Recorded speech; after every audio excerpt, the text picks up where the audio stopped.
ಕೊಡಗು ಜಿಲ್ಲಾ ಕನ್ನಡ ಸಾಹಿತ್ಯ ಪರಿಷತ್ನಿಂದ ಜಿಲ್ಲೆಯ ಸಾಹಿತ್ಯ ಕ್ಷೇತ್ರದ ಅತ್ಯಂತ ಪ್ರತಿಷ್ಠಿತ ಕೊಡಗಿನ ಗೌರಂಬ ದತ್ತಿ ಪ್ರಶಸ್ತಿಯಿಂದ ಸಾಹಿತಿ ಕೃಪಾ ದೇವರಾಜ್ ಅವರಿಗೆ ಬುಧವಾರ ನಗರದ ಪತ್ರಿಕಾ ಭವನದಲ್ಲಿ ನಡೆದ ಸಮಾರಂಭದಲ್ಲಿ ಪ್ರದಾನ ಮಾಡಲಾಯಿತು. ಕೊಡಗು ಜಿಲ್ಲಾ ಕನ್ನಡ ಸಾಹಿತ್ಯ ಪರಿಷತ್ ಮತ್ತು ಕೊಡಗು ಪತ್ರಿಕಾ ಭವನ ಟ್ರಸ್ಟ್ ಸಂಯುಕ್ತಾಶ್ರಯದಲ್ಲಿ ಆಯೋಜಿತ ಸಮಾರಂಭದಲ್ಲಿ ಮಂತ್ರಪುಷ್ಪ ಕಥಾ ಸಂಕಲನಕ್ಕಾಗಿ ಸಾಹಿತಿ ಕೃಪಾ ದೇವರಾಜ್ ಅವರಿಗೆ ಜಿಲ್ಲಾ ಕನ್ನಡ ಸಾಹಿತ್ಯ ಪರಿಷತ್ನ ಅಧ್ಯಕ್ಷ ಎಂಪಿ ಕೇಶವ ಕಾಮತ್ ಅವರನ್ನು ಒಳಗೊಂಡಂತೆ ಅತಿಥಿ ಗಣ್ಯರು ಪ್ರಶಸ್ತಿ ಪ್ರದಾನ ಮಾಡಿ ಸನ್ಮಾನಿಸಿ ಗೌರವಿಸಿದರು.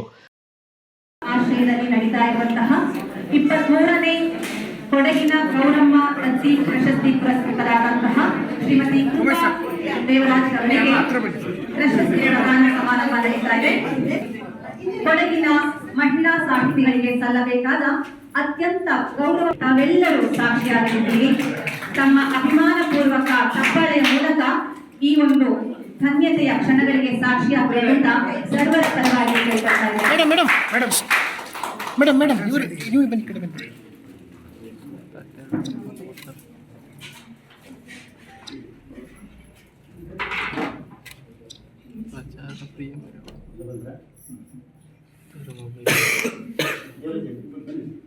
ಪ್ರಶಸ್ತಿಯನ್ನ ಸ್ವೀಕರಿಸುತ್ತಿರುವಂತಹ ಕೊಡಗಿನ ಸಮಾರಂಭವನ್ನು ಜ್ಯೋತಿ ಬೆಳಗುವ ಮೂಲಕ ಉದ್ಘಾಟಿಸಿದ ಹಿರಿಯ ಸಾಹಿತಿ ಸುಬ್ರಾಯ ಸಂಪಾಜೆ ಮಾತನಾಡಿ, ಕಥೆ ಎನ್ನುವಂಥದ್ದು ನಮ್ಮ ಸುತ್ತಮುತ್ತಲಲ್ಲಿ ಸಣ್ಣ ಪುಟ್ಟ ವಿಚಾರಗಳಲ್ಲೂ ಅಡಗಿ ಕುಳಿತಿದೆ. ಡುಂಡಿರಾಜ್ ಅವರ ನನ್ನ ನೋಡಿ ನಕ್ಕಳು ಇದೀಗ ನಮಗೆ 2 ಮಕ್ಕಳು ಎನ್ನುವ ಚುಟುಕ ಕವನವನ್ನು ಉದಾಹರಿಸಿ ಈ ಸಾಲುಗಳಲ್ಲೇ ಇಡೀ ಸಂಸಾರದ ಕಥೆಯೇ ಅಡಗಿದೆ ಎಂದು ತಿಳಿಸಿದರು.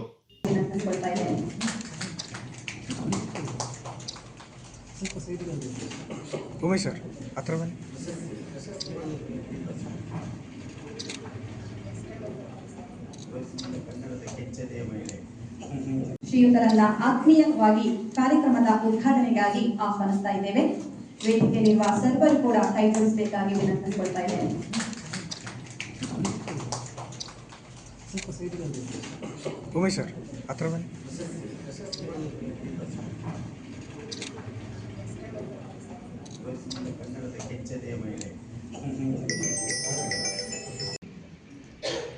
ಅಷ್ಟರ ಮಟ್ಟಿಗೆ ಕಥಾ ಜಗತ್ತು ಕಥೆ ಎನ್ನುವುದು ಪರಿಣಾಮಕಾರಿ. ಕವಿತೆಗಳಲ್ಲೂ ಕಥೆ ಇದೆ. ನಾನು 1992ನೇ ಇಸವಿಯಲ್ಲಿ ಉಡುಪಿ MGM ಕಾಲೇಜಲ್ಲಿ ಉಪನ್ಯಾಸಕನಾಗಿದ್ದಾಗ ವಿದ್ಯಾರ್ಥಿಗಳಿದ್ರು ಡುಂಡಿರಾಜ್ ಅವರನ್ನ ಒಂದು ಸಂದರ್ಶನ ಮಾಡಿದ್ದೆ. ನೋಡಿ, ಡುಂಡಿರಾಜ್ ಅವರು ಎಷ್ಟು ಪ್ರಸಿದ್ಧರು ನನಗೆ ನಿಮಗೆಲ್ಲ ಗೊತ್ತು. 2-3 ಸಾಲುಗಳಲ್ಲಿ ಅದ್ಭುತವಾಗಿ ಹೇಳಬೇಕಾದ್ದನ್ನು ಹೇಳಬಲ್ಲ ಡುಂಡಿರಾಜ್ ಅವರು. ನಿಮ್ಮ ಹೃದಯದಲ್ಲಿ ಸಿಕ್ಕರೆ ಜಾಗ ಅಷ್ಟೇ ಸಾಕೆಂದಿದ್ದಳು ಆಗ, ನಿಮ್ಮ ಹೃದಯದಲ್ಲಿ ಸಿಕ್ಕರೆ ಜಾಗ ಅಷ್ಟೇ ಸಾಕೆಂದಿದ್ದಳು ಆಗ, ಈಗ ದಿನಾಲು ಒಂದೇ ರಾಗ ಸೆಂದುಕೊಳ್ಳುವುದು ಯಾವಾಗ. ನೋಡಿ, ಅಲ್ಲೊಂದು ಕಥೆ ಇಲ್ವಾ? ಅಲ್ಲೊಂದು ಕೌಟುಂಬಿಕ ಕಥೆ ಇದೆ. ಆ ಹೆಣ್ಣಿನ ಒಂದು ಕೌಟುಂಬಿಕ ಜಾಗೃತಿ ಒಂದು ಕಥೆ ಇದೆ. ಮಕ್ಕಳೆಲ್ಲರೂ ಅವರು ಸಂದರ್ಶನ ಮಾಡ್ತಾ ಡುಂಡಿರಾಜ್ ಅವರಿಗೆ ಕೇಳಿದೆ, ಸರ್, ಇಷ್ಟೆಲ್ಲ ಕವನಗಳನ್ನು ಬರೆದಿರಲ್ಲ, ಚುಟುಕುಗಳನ್ನು ಬರೆದಿರಲ್ಲ, ನಿಮಗೆ ಅತ್ಯಂತ ಪ್ರಿಯವಾದ ನೀವೇ ಬರೆದಂಥ ಚುಟುಕು ಯಾವುದು? ಕೂಡಲೇ ಅವರು ಹೇಳಿದ್ರು, 3 ಸಾಲಿನ ಒಂದು ಚುಟುಕು ನನಗೆ ಬಹಳ ಇಷ್ಟ ಆಗುತ್ತೆ. ಯಾವ ಸರ್? ಮೊನ್ನೆ ಅವಳು ಸಿಕ್ಕಳು, ನನ್ನ ನೋಡಿ ನಕ್ಕಳು. ಮೊನ್ನೆ ಅವಳು ಸಿಕ್ಕಳು, ನನ್ನ ನೋಡಿ ನಕ್ಕಳು, ನಮಗೀಗ 2 ಮಕ್ಕಳು. ಇಡೀ ಒಂದು ಕೌಟುಂಬಿಕ ಕಥೆ ಅಲ್ಲಿದೆ ನೋಡಿ. ಸರಿ, ಆ ಮಕ್ಕಳ ಹೆಸರೇನು ಸರ್ ಅಂತ ಕೇಳಿದೆ. ಮಕ್ಕಳ ಎದುರೇ ಈ ಪ್ರಶ್ನೆ ನಾನು ಕೇಳಿದ್ದು ಮತ್ತು ಅವರು ಉತ್ತರಿಸಿದ್ದಾದ ಕಾರಣ ಅದನ್ನು ಹೇಳ್ಬೋದು. ನಾನು ಮಕ್ಕಳ ಹೆಸರು ಸಹಜ ಮತ್ತು ಸಾರ್ಥಕ ಅಂತ. ಬಹಳ ಕುತೂಹಲ ಆಯ್ತು ನನಗೆ. ಸಹಜ ಮತ್ತು ಸಾರ್ಥಕ ಅಂತ ಒಂದು ಮಕ್ಕಳಿಗೆ ಹೆಸರಿಡ್ತಾರೆ. ಹಾಗೆ ಹೆಸರಿಡ್ಲಿಕ್ಕೆ ಏನು ಕಾರಣ ಸರ್ ಅಂತ ಕೇಳಿ ಡುಂಡಿರಾಜ್ ಅವರು. ಅಲ್ಲ, ಮದುವೆ ಆದಮೇಲೆ ಮಕ್ಕಳಾಗೋದು ಸಹಜ, ಮಕ್ಕಳಿಗೆ ಸಹಜ ಅಂತ ಹೆಸರಿ. ಆಮೇಲೆ ಹೆಂಡತಿಗೆ ಒಂದೇ ಮಗು ಸಮಾಧಾನ ಆಗಲಿಲ್ಲ, ನಮ್ಮ ಪ್ರಯತ್ನ ನಾವು ಮುಂದುವರಿಸಿದೆವು, ಅದು ಹಾಗಾಗಿ ಮಗನಿಗೆ ಸಾರ್ಥಕ ಅಂತ ಹೆಸರು. ಅದು ಕೇಳಿದ್ ನನ್ನ ಮಕ್ಕಳಿದ್ರೆ ಅವರು ಉತ್ತರ ಕೊಟ್ಟ ಕಾರಣ ನಿಮ್ಮ ಎದುರು ಹೇಳ್ಬೋದು. ನೀನು ಕಥೆಯ ರೋಚಕತೆ ಅಷ್ಟು.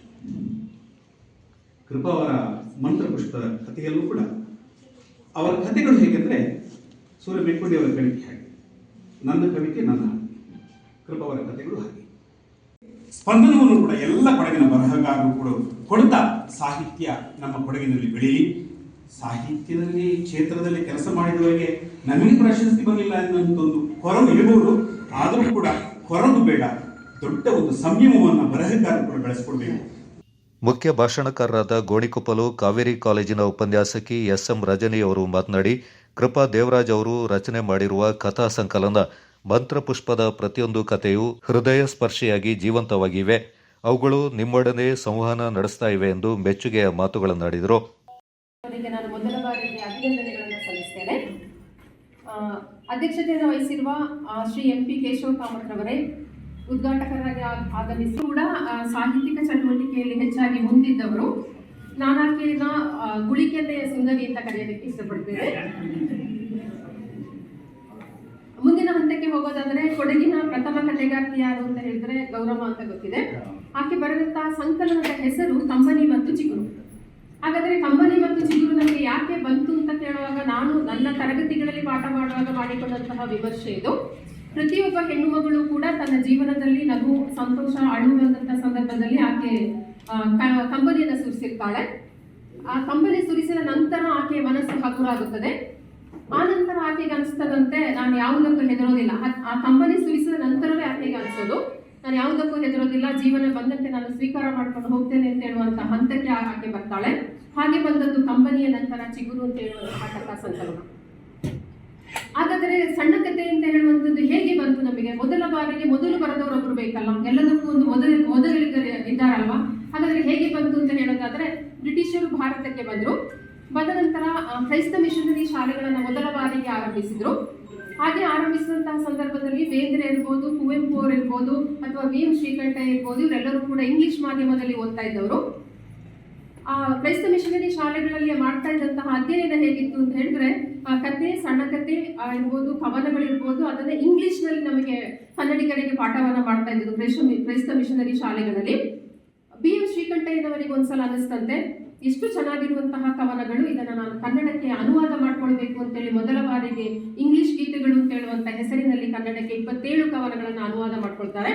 ಪ್ರಶಸ್ತಿ ಪುರಸ್ಕೃತರಾದ ಕೃಪಾ ದೇವರಾಜ್ ಅವರು ಗೌರಮ್ಮ ದತ್ತಿ ಪ್ರಶಸ್ತಿ ತನಗೆ ಸಂಭ್ರಮವನ್ನ ತಂದಿದ್ದು ಮಾತನ್ನ ಮೂಕವಾಗಿಸಿದೆ.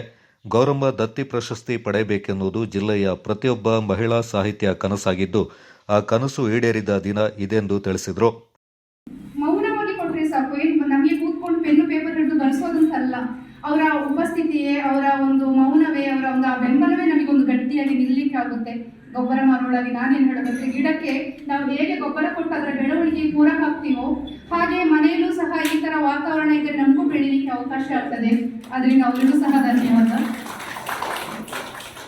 ನಮ್ಮ ಮನೆಯಲ್ಲಿ ನಮ್ಮ ಅಮ್ಮ ಇಲ್ಲಿದ್ದಾರೆ, ಯಾವತ್ತೂ ಅವರಿಗೆ ನೇರವಾಗಿ ಧನ್ಯವಾದಗಳನ್ನ ಹೇಳಲಿಲ್ಲ ಅಥವಾ ನೇರವಾಗಿ ಕ್ಷಮೆನೂ ಕೇಳಲಿಲ್ಲ. ನಮ್ಗಳಿಗೆ ಆಗಾಗ ವಾಗ್ವಾದಗಳು ನಡೀತಾನೆ ಇರ್ತವೆ, ನಮಗೆ ಅಭಿಪ್ರಾಯ ಭೇದಗಳು, ಮಮ್ಮಿನ ಮಾತುಗಳು ನಮಗೆ ಸರಿಯಾಗಲ್ಲ. ಅದು ಹೇಗೆ ಕಮ್ಯುನಿಕೇಶನ್ ಪ್ರಾಬ್ಲಮ್ ಇರ್ಬೋದು ಅಥವಾ ನಮ್ಮ ಕಾಲಗಳು ಬೇರೆ ಬೇರೆ ಘಟ್ಟದಲ್ಲಿ ಇರ್ಬೋದು, ನಾವು ಮಾತಾಡ್ತಾ ಇರ್ತೀವಿ. ಆದರೆ ನಾನು ಇವತ್ತು ಇಲ್ಲಿ ಬಂದು ನಿಂತಿದ್ದೀನಿ ಅಂತ ಹೇಳಿದ್ರೆ ನಮ್ಮ ಮನೆಯ ವಾತಾವರಣ, ನಮ್ಮ ತಾಯಿಯ ಬೆಂಬಲನೇ ಇದೆ. ಸತ್ಯವಾಗಿಯೂ ನಮಗೆ ಹೇಗಿತ್ತು ಅಂತ ಹೇಳಿದ್ರೆ, ಮನೆಗೆ ಅಷ್ಟು ಪುಸ್ತಕಗಳಿದ್ವು, ಪತ್ರಿಕೆಗಳನ್ನ ತರಿಸ್ತಾ ಇದ್ರು. ಮುಖ್ಯವಾಗಿ ಆಗಿನ ಕಾಲದಲ್ಲಿ ನಮಗೆ ಮೊಬೈಲ್ ಇರಲಿಲ್ಲ, TV ಇರಲಿಲ್ಲ. ನಾವು ಎಷ್ಟೋ ಮೈಲು ದೂರ ನಡೆದು ಹೋಗ್ತಿದ್ವಿ ಶಾಲೆಗೆ. ಮನೆಗೆ ಬಂದಾಗ ಅಷ್ಟು ಪತ್ರಿಕೆಗಳು, ಹೇಗೆ ಅಂದ್ರೆ ವಾರ ಪತ್ರಿಕೆಗಳು ಬರ್ತಿತ್ತಲ್ಲ, ಅದರಲ್ಲಿ ಧಾರಾವಾಹಿಗಳು ಬರ್ತಾವಲ್ಲ, ಅದನ್ನೆಲ್ಲ ಶೇಖರ ಮಾಡಿ ಇಟ್ಕೊಂಡು ಅದನ್ನ ಬುಕ್ ಮಾಡೋದು, ಪ್ರಿಂಟಿಗೆ ಕೊಟ್ಟು. ಬರೀ ಬುಕ್ಗಳನ್ನ ತರೋದಲ್ಲ, ಆ ತರದ ಪುಸ್ತಕಗಳು. ನಮ್ಮ ಒಂದು ಕೋಣೆ, ಹಳೆ ಮನೆ, ಅದರಲ್ಲೊಂದು ಕೋಣೆ, ಅದರಲ್ಲೊಂದು ಗೋಡೆ ಪೆಟ್ಟಿಗೆ, ಅದರಲ್ಲಿ ಇಷ್ಟು ಪುಸ್ತಕಗಳು. ಅವಷ್ಟೇ ನನಗೆ ಪ್ರಪಂಚ ಇದ್ದಿದ್ದು. ಆಗಲೇ ನಮ್ಮ ಮನೆಯಲ್ಲಿ ಮರಳಿ ಮಣ್ಣಿಗೆ ಇರ್ಬೋದು, ಬೆಟ್ಟದ ಜೀವ ಇರ್ಬೋದು, ಶಿವರಂಕಾರ ಅದೆಲ್ಲ ತಂದೆಗೆ ಪಠ್ಯ ಪುಸ್ತಕಗಳಾಗಿದ್ವು. ಅದರಿಂದ ಆ ಪುಸ್ತಕ ನಮ್ಮಲ್ಲಿ ಇತ್ತು. ಅದು 1 ಸಲ ಅಲ್ಲ 10 ಸಲ ಓದ್ತಿದ್ವು. ಯಾಕಂದ್ರೆ ಬೇರೆ ಪುಸ್ತಕಗಳಿಗೆ ಕೊರತೆಯೂ ಇತ್ತು. ಎಷ್ಟೊತ್ತು ಓದ್ತೀವಿ ನಾವು, ಮನೇಲಿ ಬೇರೆ ಇದಿರಲಿಲ್ಲ. ವಿಪರೀತ ಕೆಲಸ ಮಾಡಿದ ಅವ್ರ ತೋಟಕ್ಕೆ ಹೋಗಿ ಕೆಲಸ ಮಾಡುವಾಗ ನಾವು ಮನೇಲಿ ಕೂತ್ಕೊಂಡು ಪುಸ್ತಕ ಓದ್ಕೊಂಡು, ಎಷ್ಟೋ ಸಲ ಅನ್ನ ಬೇಯಿಟ್ಟಿದ್ದು ಬೆಂದು ಹೋಗಿರ್ತದೆ, ಇಲ್ಲಿ ನಾವು ಓದ್ಕೊಂಡೆ ಆಗ್ಬಿಟ್ಟಿರ್ತೀವಿ. ಅದು ಬೇಗ ಗಂಜಿ ಮಡಿಕೆಗೆ ಹಾಕಿ ಮತ್ತೆ ಅನ್ನ ಮಾಡಿಬಿಟ್ಟಿತ್ತು. ಆ ಥರ ಓದೋ ಹುಚ್ಚು ಇರುವಂತಹ ಒಂದು ವಾತಾವರಣ ನಮ್ಮಲ್ಲಿತ್ತು. ಎಲ್ಲ ದುಡ್ಡು ಸಂಗ್ರಹ ಮಾಡಿ ಸೀರೆ ಬಟ್ಟೆಗೆ ಬಂದ್ರೆ ನಾವು ವರ್ಷಕ್ಕೆ 2 ಸಲ ಮಡಿಕೇರಿಗೆ ಬರ್ತೀವಿ. ಅಜ್ಜಿ ಮನೆಗೊಂದು, ದೊಡ್ಡಮ್ಮನ ಮನೆಗೊಂದು. ಆಗ ಹೋಗುವಾಗ ನೀಲಕಂಠೇಶ್ವರ ಸ್ಟೋರಿ ಇಷ್ಟು ಬುಕ್ ಓದ್ಕೊಂಡು ಹೋಗೋದು. ನಮ್ಮ ತಾಯಿ ಎಲ್ಲ ಅದು ಬಸ್ಸಲ್ಲೇ ನಾವು ಓದಲಿಕ್ಕೆ ಶುರು ಮಾಡ್ತಾ ಇದ್ವು. ಹಾಗೆ ಒಂದು ಓದುವ ವಾತಾವರಣ ಇತ್ತು. ಓದಿ ಓದಿ ಓದಿ ಅದು ನಮಗೆ ನಿಮ್ಮ ಅಮ್ಮಂತ ಬಂದು ಕಾಣುತ್ತೆ ಆ ಹುಚ್ಚು ಅಂತೇಳಿ. ಇಲ್ಲ, ಇಲ್ಲ, ಹುಚ್ಚು ಅಂತ ಹೇಳಲಿಕ್ಕೆ ಆಗೋದಿಲ್ಲ, ಅದೊಂದು ಹವ್ಯಾಸ. ಆ ಒಂದು ವಾತಾವರಣ ಇದ್ದಿದ್ರಿಂದಲೇ ನಮಗೆ ಈ ರೀತಿ ಒಂದು ಇಲ್ಲಿ ಬಂದು ನಿಲ್ಲಲಿಕ್ಕೆ. ಚಿರುನು ಹೇಳ್ತಾರೆ, ಬೇರೆಯವರು ಹೇಳ್ತಾರೆ, ಇವಳಿಗೆ ಮಾತು ಶುರು ಮಾಡಿದ್ರೆ ನಿಲ್ಲಿಸ್ಲಿಕ್ಕೆ ಬರಲ್ಲ. ಆದರೆ ಮಾತು ಇವತ್ತು ನಾನು ಆಡಬೇಕಾಗಿದ್ದು ನಿಮ್ಮೆಲ್ಲರಿಗೆ ಕೃತಜ್ಞತೆಯನ್ನು ಸಲ್ಲಿಸಬಹುದಾದಷ್ಟು ಮಾತುಗಳು ಮಾತ್ರ. ಯಾಕಂದರೆ ಕೃತಿಗಳ ಬಗ್ಗೆ ಇರ್ಬೋದು, ಇವತ್ತು ಕನ್ನಡ ಸಾಹಿತ್ಯ ಪರಿಷತ್ ಪ್ರತಿಯೊಬ್ಬರ ಬಗ್ಗೆ ಇರ್ಬೋದು, ಎಲ್ಲರೂ ಮಾತಾಡಿದ್ದಾರೆ, ಗೌರಮ್ಮದವರ ಬಗ್ಗೆ ಮಾತಾಡಿದ್ದಾರೆ. ಕನ್ನಡ ಸಾಹಿತ್ಯ ಕ್ಷೇತ್ರದಲ್ಲಿ ಕೊಡಗಿನ ಗೌರಮ್ಮ ಅಂತ ಹೇಳೋದು ಶ್ರೇಷ್ಠವಾದ ಹೆಸರು. ಹಾಗೆ ಕೊಡಗಿನ ಲೇಖಕಿಯರಿಗೆ ಕೊಡಗಿನ ಗೌರವ ಪ್ರಶಸ್ತಿ ಅಂತ ಹೇಳೋದು ಕೂಡ ಒಂದು ಕನಸು. ಅದು ಇವತ್ತು ಸಾಕಾರವಾದ ದಿನ. ನನಗೆ ಮಾತ್ರ ಅಲ್ಲ, ನಿನಗೆ ಗೌರವ ಸಿಕ್ಬೇಕಿತ್ತು ಕೃಪಾ ಅಂತ ಬಯಸಿದಂತಹ ಎಷ್ಟು ಆಪ್ತರು ನೀವಿದ್ದೀರಾ. ಸುನೀತಾ ಇರ್ಬೋದು, ಸಂತೋಷ್ ಕಳೆದ ವರ್ಷ ಹೇಳಿದ್ರು ನಿನಗೆ ಸಿಕ್ಬೇಕಿತ್ತು ಅಂತ ಹೇಳಿ. ಹಾಗೆ ಮುನೀರ್ ಸರ್ ಇರ್ಬೋದು, ಎಷ್ಟು ಜನ ಅಂದರೆ ಪ್ರತಿಯೊಬ್ಬರು ನಿನಗೆ ಸಿಗ್ಬೇಕಿತ್ತು ಕೃಪಾ ಅಂತ ಹೇಳುವಾಗ ನಮಗೆ ಒಬ್ಬರು ನಮ್ಮ ಒಳಿತನ್ನ, ನಮ್ಮ ಬೆಳವಣಿಗೆಗೆ ಹಾರೈಸ್ತಾರೆ, ಹಂಬಲಿಸ್ತಾರೆ ಅಂತ ಹೇಳಿದ್ರೆ ಅದಕ್ಕಿಂತ ದೊಡ್ಡ ಪುಣ್ಯ ಯಾವುದೂ ಇರೋದಿಲ್ಲ. ಕೊಡಗು ಪತ್ರಕರ್ತರ ಸಂಘದ ಕ್ಷೇಮಾಭಿವೃದ್ಧಿ ಸಂಘದ ಅಧ್ಯಕ್ಷರಾದ ಜಿ.ವಿ. ರವಿಕುಮಾರ್ ಅವರು ಮಾತನಾಡಿ, ಪ್ರಸ್ತುತ ಪುಸ್ತಕಗಳನ್ನು ಓದುವವರ ಸಂಖ್ಯೆ ಗಣನೀಯವಾಗಿ ಇಳಿಮುಖವಾಗ್ತಾ ಇದೆ. ಇದರಿಂದ ಹೊರಬಂದು ಸಾಹಿತ್ಯಾಸಕ್ತಿಯಿಂದ ಪ್ರತಿಯೊಬ್ಬರು ಮೂಡಿಸಿಕೊಂಡು ಓದುವ ಹವ್ಯಾಸವನ್ನು ಬೆಳೆಸಿಕೊಳ್ಳುವಂತೆ ಕರೆ ನೀಡಿದರು. ಸೊ ಆ ಸಂದರ್ಭದಲ್ಲಿ ಸಾಹಿತ್ಯದ ಬಗ್ಗೆ ಆಸಕ್ತಿ ಇದೆ ಅಂತ ಗೊತ್ತಾಯಿತು. ಅದು ಇಷ್ಟು ಮಟ್ಟಿಗೆ ಅವರು ಸಾಧನೆ ಮಾಡ್ಕೊಂಡು ಗೊತ್ತಾಗಲಿಲ್ಲ.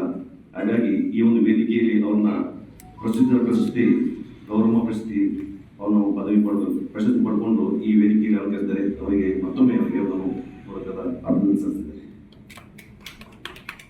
ವೇದಿಕೆಯಲ್ಲಿ ಉಪಸ್ಥಿತರುವಂತಹ ಬಹಳಷ್ಟು ಸಾಹಿತ್ಯ ಬಗ್ಗೆ ಮಾತಾಡಿದ್ದಾರೆ. ಹಾಗಾಗಿ ಕೊಡಗು ಕೇಳಿಗೆ ಹೇಗೆ ತವರು, ಹಾಗೆ ಸೈನ್ಯಕ್ಕೆ ಹೇಗೆ ಸುಲಭವಾಗಿದೆ, ಅದೇ ಥರ ಸಾಹಿತ್ಯಕ್ಕೂ ಸುಲಭವಾಗಿದೆ ಅಂತ ನಾವಿಂದು ವೇದಿಕೆಯಲ್ಲಿ ಹೇಳ್ಬೋದು. ಹಾಗೆ ಇಲ್ಲಿನ ಕೊಡಗಿನ ಸಾಹಿತ್ಯಗಳು ಸಾಧನೆ ಇರುವುದನ್ನು ದೃಷ್ಟಿಯಲ್ಲಿಟ್ಟುಕೊಂಡು ನಾವು ಹೇಳ್ಬೋದು. ಹಾಗಾಗಿ ಪ್ರತಿಯೊಬ್ಬರು ಸಾಹಿತ್ಯವನ್ನು ಅಳವಡಿಸಿಕೊಳ್ಬೇಕು. ಪುಸ್ತಕ ರೂಪದಲ್ಲಿ ಓದುವುದು, ನಾಟಕವನ್ನು ಓದುವುದು, ಹಾಗೆ ಎಲ್ಲ ಒಂದು ಚಟುವಟಿಕೆಯೂ ಸಹ ನಾವು ಯಾವುದೇ ಹುದ್ದೆಯಲ್ಲಿದ್ದು ಸಹ ಪ್ರವೃತ್ತಿಯಾಗಿ ಒಂದು ಈ ಸಾಹಿತ್ಯವನ್ನು ಅಳವಡಿಸ್ಕೋಬೇಕು ಅಂತ ನನ್ನ ಅಭಿಪ್ರಾಯ. ಆದರೆ ಆಗಲೇ ನಮ್ಮ ರಜನಿ ಮೇಡಮ್ ಹೇಳಿದಾಗೆ ಪುಸ್ತಕ ಓದೋದು ಸಂಖ್ಯೆ ಭಾಳ ಕಮ್ಮಿ ಆಗಿದೆ. ಯಾಕೆಂದರೆ ಎಲ್ಲರ ಸಮಯದಲ್ಲಿ ಎಲ್ಲ ಕೈಲಿ ಮೊಬೈಲ್, ಈ ಮೊಬೈಲ್ ಜಗತ್ತು ಎಲ್ಲರನ್ನ ಈ ಕಲಿಕೆ ಓದುಗರನ್ನು ಆವರಿಸಿದೆ. ಹಾಗಾಗಿ ಹಾಗಾಗಬಾರ್ದು. ಇನ್ನು ಮುಂದಿನ ದಿನಗಳಲ್ಲಿ ಎಲ್ಲರೂ ಒಂದು ಪುಸ್ತಕ ಓದೋದಾಗಲಿ, ಹಾಗೆ ಎಷ್ಟೋ ಬರಹಗಾರ್ತಿರ್ತಾರೆ, ಕಷ್ಟಪಟ್ಟು ಬರೆದ ಪುಸ್ತಕವನ್ನು ಎಲ್ಲರೂ ಓದಲು ಅವಕಾಶ ಬರ್ತಾಗಲಿ. ಆ ಅವಕಾಶ ಇದ್ದರೆ ಅವ್ರ ಬರಹಗಳಿಗೂ ಒಂದು ಸಮಾಧಾನ ಆಗ್ತದೆ. ಹಾಗಾಗಿ ಎಲ್ಲರೂ ಪುಸ್ತಕವನ್ನು ಓದ್ತಾ ಸಾಹಿತ್ಯ ಅಭಿಮಾನವನ್ನು ಬೆಳೆಸ್ಕೊಳ್ಳಿ, ಹಾಗೆ ಸಾಹಿತ್ಯವನ್ನು ಓದಿಸಿ ಬೆಳೆಸಿ ಅಂತ ಹೇಳ್ತಾ, ಪ್ರತಿಯೊಬ್ಬರು ತಮ್ಮ ಮನೆಯಲ್ಲೂ ಅಷ್ಟೇ ತಮ್ಮ ಮಕ್ಕಳಿಗೆ ಮೊಬೈಲ್ ಕೊಡೋ ಬದಲು ಪುಸ್ತಕ ಕೊಟ್ಟು ಓದಲಿಕ್ಕೆ ಹೇಳಿ, ತಾವು ಅಭ್ಯಾಸ ಮಾಡ್ಕೊಳ್ಳಿ. ಕೊಡಗು ಪತ್ರಿಕಾ ಭವನ ಟ್ರಸ್ಟ್ನ ಪ್ರಧಾನ ಕಾರ್ಯದರ್ಶಿ ಎಸ್.ಜಿ. ಉಮೇಶ್ ಅವರು ಮಾತನಾಡಿ, ಶತಮಾನಗಳ ಹಿಂದೆ ಕೊಡಗಿನ ಗೌರಮ್ಮ ಅವರು ರಚನೆ ಮಾಡಿರುವ ಪ್ರಗತಿಪರವಾದ ಮಹಿಳಾ ಸಂವೇದನೆಯ ಕಥೆಗಳು ಇಂದಿಗೂ ಕನ್ನಡ ಸಾಹಿತ್ಯ ವಲಯದಲ್ಲಿ ಚರ್ಚೆಗೆ ಒಳಗಾಗುತ್ತಿವೆ ಅಂದರೆ ಆ ಕಥೆಗಳಲ್ಲಿನ ಸಾಹಿತ್ಯದ ಗಟ್ಟಿತನವೇ ಅದಕ್ಕೆ ಕಾರಣವಾಗಿದೆ ಎಂದರು. ಗೌರಮ್ಮ ಅವರು ಬಹುಶಃ ಶತಮಾನಗಳ ಹಿಂದೆ 1920-30ರ ದಶಕದಲ್ಲಿ ಬರೆದಿರುವಂತಹ ಕೇವಲ ಒಂದು 20-22 ಕಥೆಗಳನ್ನು ಅಷ್ಟೇ ಬರೆದಿದ್ದಾರೆ.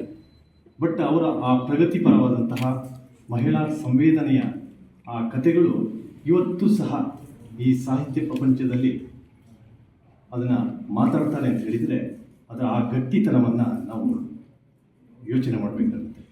ಇವತ್ತು ಸಹ ಎಲ್ಲ ಆ ಗೌರಮ್ಮ ಅವರ ಸಾಹಿತ್ಯವನ್ನು ಹೊರತುಪಡಿಸಿ ಮಹಿಳಾ ಏನು ಬರೆದಿದ್ದಾರೆ ಅದನ್ನು ಮಾತಾಡೋದೇ ಇಲ್ಲ.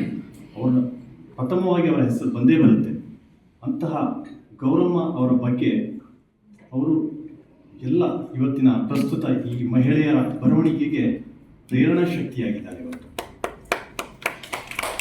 ಬಹುಶಃ ಇನ್ನು ಮುಂದಕ್ಕೂ ಈ ಶತಮಾನಗಳ ಕಾಲ ಅವರು ಈ ಪ್ರೇರಣಾ ಶಕ್ತಿಯಾಗಿ ಯುವ ಮಹಿಳಾ ಬರಹಗಾರರನ್ನು ಈ ಲೋಕಕ್ಕೆ ನೀಡಕ್ಕೆ ಪರೋಕ್ಷವಾಗಿ ಕಾರಣರಾಗ್ತಾ ಇದ್ದಾರೆ ಅಂತ ಹೇಳಿದರೆ ನಿಜಕ್ಕೂ ಒಂದು ಅದ್ಭುತವಾದಂಥ ವಿಚಾರ. ಜಿಲ್ಲಾ ಕನ್ನಡ ಸಾಹಿತ್ಯ ಪರಿಷತ್ನ ಮಾಜಿ ಅಧ್ಯಕ್ಷರಾದ ಟಿ.ಪಿ. ರಮೇಶ್ ಅವರು ಕೊಡಗಿನ ಗೌರಮ್ಮ ಅವರ ಪುತ್ರ ಬಿಜಿ ವಸಂತ್ ಅವರು 2 ದಶಕಗಳ ಹಿಂದೆ ಜಿಲ್ಲಾ ಕನ್ನಡ ಸಾಹಿತ್ಯ ಪರಿಷತ್ನಲ್ಲಿ ತಮ್ಮ ತಾಯಿಯ ಸ್ಮರಣಾರ್ಥ ದತ್ತಿಯನ್ನು ಸ್ಥಾಪಿಸಿದ್ದು, ಈ ದತ್ತಿಯ ಮೂಲಕ ಇಲ್ಲಿಯವರೆಗೆ 22 ಮಹಿಳಾ ಲೇಖಕಿಯರಿಗೆ ಪ್ರಶಸ್ತಿಯನ್ನು ನೀಡಲಾಗಿದ್ದು, 23ನೇವರಾಗಿ ಕೃಪಾ ದೇವರಾಜ್ ಅವರಿಗೆ ಪ್ರದಾನ ಮಾಡಲಾಗ್ತಾ ಇದೆ. ಪ್ರತಿಷ್ಠಿತ ಕೊಡಗಿನ ಗೌರಮ್ಮ ಪ್ರಶಸ್ತಿಯನ್ನು ರಾಜ್ಯ ಮಟ್ಟಕ್ಕೆ ವಿಸ್ತರಿಸಬೇಕೆನ್ನುವ ಆಗ್ರಹಗಳಿತ್ತು. ಆದರೆ ಇದರಿಂದ ಜಿಲ್ಲೆಯ ಮಹಿಳಾ ಲೇಖಕರು ಬದಿಗೆ ಸರಿದು ಹೋಗಬಾರದು ಎನ್ನುವ ಕಾರಣದಿಂದ ಪ್ರಶಸ್ತಿಯನ್ನು ಜಿಲ್ಲಾ ಮಟ್ಟದಲ್ಲಿ ಕೊಡಲಾಗ್ತಾ ಇದೆ ಎಂದರು. ಮಾತನಾಡಿ ಸುಮಾರು 30,000 ರೂಪಾಯಿಯನ್ನ 22 ವರ್ಷಗಳ ಹಿಂದೆ ನನಗೆ ಕೊಟ್ಟಿದ್ರು. ನಾನು 30,000 ರೂಪಾಯಿಯನ್ನ ಗೌರಮ್ಮ ದತ್ತಿಯ ಹೆಸರಿನಲ್ಲಿ ಕೇಂದ್ರ ಕನ್ನಡ ಸಾಹಿತ್ಯ ಪರಿಷತ್ತಿನಲ್ಲಿ ಸ್ಥಾಪನೆ ಮಾಡಿ ಏನು ಪ್ರಶಸ್ತಿಯನ್ನು ಕೊಟ್ಟರೆ ಸಾಧ್ಯ ಅಂತ ನಾನು ಮತ್ತು ನನ್ನ ಗೆಳೆಯ ಗೌರವ ಕಾರ್ಯದರ್ಶಿಗಳಾಗಿದ್ದರು ಸಂಸ್ಕೃತಿಯಲ್ಲಿ ಕೂತ್ಕೊಂಡು ಇದರ ಬಗ್ಗೆ ದೀರ್ಘ ಆಲೋಚನೆಯನ್ನು ಮಾಡಿದ್ರು. ಕೊನೆಗೆ ಮಹಿಳಾ ಸಾಹಿತ್ಯದ ಒಂದು ಜಾಗೃತಿಯನ್ನು ಕೊಡಗಿನಲ್ಲಿ ಕಂಡುಕೊಳ್ಳಲಿಕ್ಕೆ ಮಹಿಳಾ ಕೃತಿಗಳನ್ನು ಯಾರು ಪ್ರಕಟಣೆ ಮಾಡ್ತಾರೆ ಅಂತಹ ಕನ್ನಡದ ಕೃತಿಗಳಿಗೆ ಈ ಒಂದು ಪ್ರಶಸ್ತಿಯನ್ನು ಕೊಡ್ತಕ್ಕಂಥ ಕೆಲಸವನ್ನು ಆರಂಭ ಮಾಡೋಣ. ಬಹುಶಃ ಮುಂದಿನ ದಿನಗಳಲ್ಲಿ ಸಾಕಷ್ಟು ಜನ ಕೃತಿಗಳನ್ನು ಬರೆಯೋದ್ರ ಮೂಲಕ ಈ ಕ್ಷೇತ್ರವನ್ನು ಪ್ರವೇಶ ಮಾಡ್ತಾ ಸಾಹಿತ್ಯ ಕ್ಷೇತ್ರಕ್ಕೆ ದೊಡ್ಡ ಕೊಡುಗೆಯನ್ನು ಕೊಡಗಿನಲ್ಲಿ ಕೊಡಲಿಕ್ಕೆ ಸಾಧ್ಯ ಆಗ್ತದೆ ಅಂತ ಹೇಳ್ತಕ್ಕಂಥ ಒಂದು ಚಿಂತನೆಯನ್ನು ಇಟ್ಟುಕೊಂಡು ನಾನು ಅಧ್ಯಕ್ಷನಾಗಿದ್ದಾಗ ಈ ಪ್ರಶಸ್ತಿಯನ್ನು ಸ್ಥಾಪನೆ ಮಾಡಿದೆ. ಆ ಪ್ರಶಸ್ತಿ ಆರಂಭ ಕಾಲಘಟ್ಟದಲ್ಲಿ ಇವರು ನಮ್ಮ ಮಡಿಕೇರಿ ಫೀಲ್ಡ್ ಮಾರ್ಷಲ್ ಕಾರ್ಯಪ್ಪ ಕಾಲೇಜಿನಲ್ಲಿ ಉಪನ್ಯಾಸಕರಾಗಿರ್ತಕ್ಕಂಥ ನಯನಾ ಕಾಶ್ಯಪ್ರವರಿಗೆ ಮೊದಲ ಪ್ರಶಸ್ತಿ ಹೋಯಿತು. ಆಮೇಲೆ ಪ್ರಶಸ್ತಿ ಹುಡುಕ್ಲಿಕ್ಕೆ ಆರಂಭ ಮಾಡಿದೆ ಯಾರಿಗೆ ಕೊಡೋದು ಅಂತ. ಕಡೆಗೆ ಸಿಕ್ಕಿದ್ದು ನನ್ನ ಬೈತಡ್ಕ ಅಜ್ಜಿಗೆ 2ನೇ ಪ್ರಶಸ್ತಿಯನ್ನು ಕೊಟ್ಟೆ. ಹಾಗೆ ಈಗ 22 ವರ್ಷದಿಂದ ಅಷ್ಟು ದೊಡ್ಡ ಅಜ್ಜಿ ಆಗಿದ್ದಿಲ್ಲ. ಹಾಗೆ ಅನೇಕ ಸಹೋದರಿಯರು ನನ್ನ ಕಣ್ಣು ಮುಂದೆ ಕೂತಿದ್ದಾರೆ.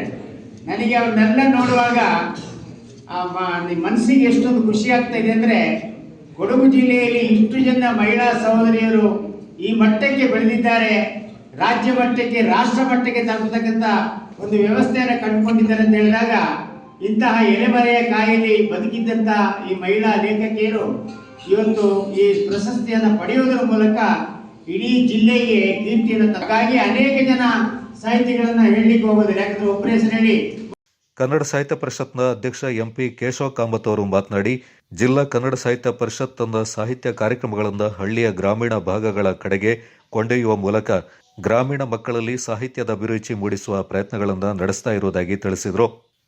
ಇಂತಹ ಕಥಾ ಸ್ಪರ್ಧೆ ವಿಶೇಷ ಏನಂತ ಹೇಳಿದ್ರೆ 3 ವಿದ್ಯಾರ್ಥಿನಿಯರು ಗೌರವ ಪ್ರಶಸ್ತಿ ಅವರ ಮಟ್ಟಿಗೆ ಪ್ರಶಸ್ತಿ ಪಡೆದಿದ್ದಾರೆ. ಅವರಿಗೆ ನಾನು ವಿಶೇಷ ಅಭಿನಂದನೆಗಳನ್ನು ಈ ಸಂದರ್ಭದಲ್ಲಿ ಸಲ್ಲಿಸಲಿಕ್ಕೆ ಇಚ್ಛೆ ಪಡ್ತೇನೆ. ಪ್ರಶಸ್ತಿ ನಮಗೆ ಗೌರವ ಮಾತ್ರ ತಂದುಕೊಡೋದಲ್ಲ, ಜೊತೆಗೆ ನಮ್ಮ ಜವಾಬ್ದಾರಿಯನ್ನು ಕೂಡ ಹೆಚ್ಚಿಸ್ತದೆ. ನಾವು ಪ್ರಶಸ್ತಿ ಪಡೆದ ನಂತರ ಸುಮ್ಮನೆ ಕೊಡಲಿಕ್ಕೆ ಸಾಧ್ಯ ಇಲ್ಲ. ಮುಂದಿನ ಪ್ರಶಸ್ತಿ ಬರುವಲ್ಲಿಯವರೆಗೂ ಹಲವಾರು ಕಾರ್ಯಕ್ರಮಗಳಲ್ಲಿ ಪಾಲ್ಗೊಳ್ಳೋದು, ವಿದ್ಯಾರ್ಥಿಗಳಿಗೆ ಅದರ ಬಗ್ಗೆ ಮಾಹಿತಿ ಕೊಡುವಂಥದ್ದು, ಈ ಕಾರ್ಯಕ್ರಮಗಳನ್ನ ಸಾಹಿತ್ಯ ಪರಿಷತ್ನಲ್ಲೇ ಅಲ್ಲ ಎಲ್ಲಿ ಬೇಕಾದರೂ ಮಾಡಬಹುದು. ಅದು ಯಾವುದೇ ಸಂಸ್ಥೆ ಇರ್ಬೋದು, ಎಲ್ಲಿ ಇರ್ಬೋದು, ಆ ಮಕ್ಕಳಿಗೆ ಅದೊಂದು ಹೇಳುವಂಥದ್ದು ಇರ್ಬೋದು. ಆ ಪ್ರಶಸ್ತಿ ಇವತ್ತಿಗೆ ಸಿಕ್ತು ನಾಳೆ ಇಲ್ಲ ಅನ್ನೋದಿಲ್ಲ, ಅದನ್ನ ಮುಂದುವರಿಸ್ಕೊಂಡು ಹೋಗ್ಬೇಕು ಅಂತ ನಾನು ಕೇಳ್ಕೊಳ್ತೇನೆ. ಮತ್ತೆ ಗೌರಮ್ಮನವರು ಈಗಾಗಲೇ ಎಲ್ಲರೂ ಹೇಳಿದ್ದಾರೆ, ನಮ್ಗೆಲ್ಲರಿಗೂ ಒಂದು ಆದರ್ಶಪ್ರಾಯವಾಗಿದ್ದಂಥವ್ರು. 2025ನೇ ಸಾಲಿನ ಗೌರಮ್ಮ ಸಣ್ಣ ಕಥೆಗಳ ಸ್ಪರ್ಧೆಯಲ್ಲಿ ಪ್ರಥಮ ಸ್ಥಾನ ಪಡೆದ ಹಾಕತ್ತೂರು ಸರ್ಕಾರಿ ಪ್ರೌಢಶಾಲೆಯ ಎಐ ಕುಬ್ರಾ, ಕಡಗದಾಳು ಸರ್ಕಾರಿ ಪ್ರೌಢಶಾಲೆಯ ಬಿಎನ್ ಹರ್ಷಿತಾ ಮತ್ತು ತೃತೀಯ ಸ್ಥಾನ ಪಡೆದ ಕಡಗದಾಳು ಸರ್ಕಾರಿ ಪ್ರೌಢಶಾಲೆಯ ಭಾನುಪ್ರಿಯ ಅವರಿಗೆ ಬಹುಮಾನಗಳನ್ನು ವಿತರಣೆ ಮಾಡಲಾಯಿತು. ಕಡಗದಾಳು ಶಾಲಾ ವಿದ್ಯಾರ್ಥಿಗಳು ನಾಡಗೀತೆಯನ್ನು ಹಾಡಿದರು. ಜಿಲ್ಲಾ ಕನ್ನಡ ಸಾಹಿತ್ಯ ಪರಿಷತ್ನ ಗೌರವ ಕಾರ್ಯದರ್ಶಿ ರೇವತಿ ರಮೇಶ್, ಉಪನ್ಯಾಸಕಿ ಪ್ರತಿಮಾ ರೈ, ಜಿಲ್ಲಾ ಕನ್ನಡ ಸಾಹಿತ್ಯ ಪರಿಷತ್ನ ಕೋಶಾಧಿಕಾರಿ ಎಸ್ಎಸ್ ಸಂಪತ್ ಕುಮಾರ್ ಪಾಲ್ಗೊಂಡಿದ್ದರು.